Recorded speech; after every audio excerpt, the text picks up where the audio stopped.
Sir আসসালামু আলাইকুম, আমি আপনার কোম্পানিতে ইন্টারভিউ দেওয়ার জন্য আসছি। কি নাম আপনার? মোহাম্মদ সাব্বির। বাবার নাম? আব্দুর রহমান।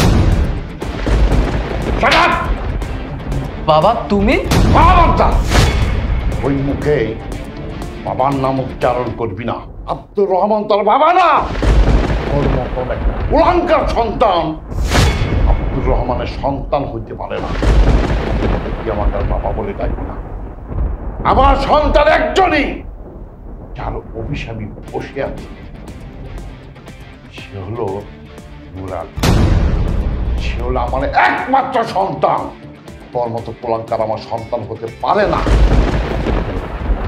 বেরো আমার অফিসে যা, বেরো যা। বাবা তুমি সব কি যাতা বলছো? আমি তোমার ছেলে সাব্বির। এই মুহূর্তে এই অফিস থেকে বেরোয় যা, যা বলছি। বাবা? কার বাবা? কিসের বাবা? বাবা বলতে তোর লজ্জা করতেছ না? ওই মুখে এই নামটা নিতে তোর লজ্জা করতেছ না? যেই মানুষটা সেই ছোটবেলা থেকে তোকে মানুষের মতো মানুষ করলো, নিজে না খেয়ে তোকে খাওয়াইছে, নিজে না পড়ে তোকে পড়াইছে, সেই মানুষটাকে এইভাবে ঘাট ধাক্কা দিয়ে বাড়ি থেকে বের করে দিতে তোর বিবেকে একটুও বাধা নাই?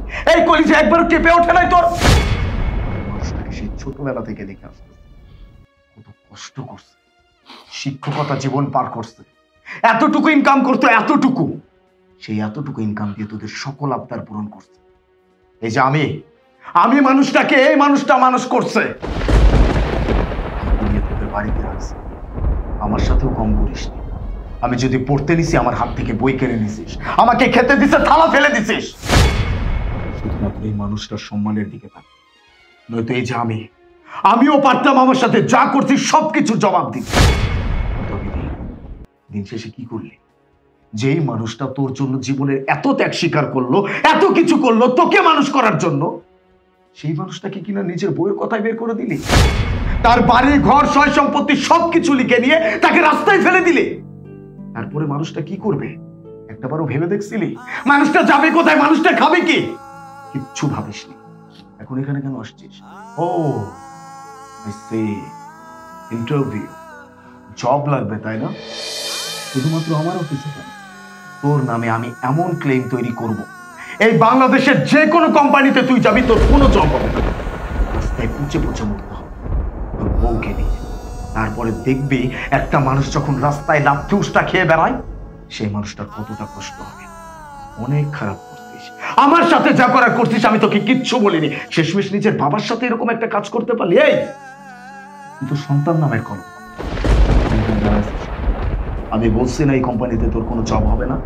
আমি আগে থেকেই জানতাম যে তুই এখানে ইন্টারভিউ দিতে আসবি।